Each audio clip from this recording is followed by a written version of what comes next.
আমাদের বাংলাদেশে বিভিন্ন জায়গায় মানুষ মারা যাইতেছে, যেমন কুমিল্লা কালকে 2 জন মারা গেছে, ফেনী 2 জন মারা গেছে। বজ্রপাতের কারণে বিভিন্ন জায়গায় মানুষ মারা যাচ্ছে। আপনারা সাধারণত ঘর থেকে আকাশে মেঘলা দেখলে খুব কমই বাইরাবেন, দয়া করে আপনারা কমই বাইরাবেন।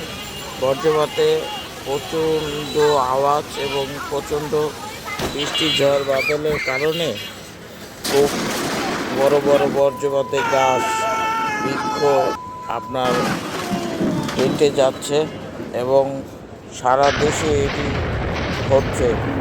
এই জন্য সাবধান অবলম্বন করবেন না। আপনারা সাধারণত ভালো করে দেখে তারপরে চলবেন। বজ্রপাত দেখলে আপনারা ঘরের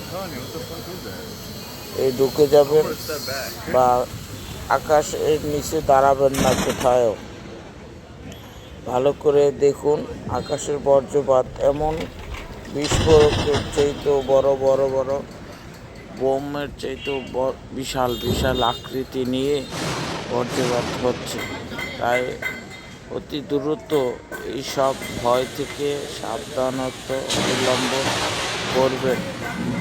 আপনাদের জন্য সাধারণ মানুষ সবাই শান্তির জন্য আগ্রহ জানাচ্ছি যে আপনারা কোথায় এবং কি এই যে ব্রাহ্মণবাড়িয়া এবং বিভিন্ন জায়গায় মানুষ মারা যাচ্ছে, বরিশাল, খুলনা, ফেনী এবং বিভিন্ন দেশে এরকমের বজ্রপাত হচ্ছে। আপনারা সাধারণ ঘর থেকে বাইরে হওয়া বন্ধ করুন। বৃষ্টি বাদল দেখলে আপনারা ঘরে থাকুন, সাবধান অবলম্বন করবেন না। বজ্রপাত দেখলে সাধারণত ঘরে থাকুন। হঠাৎ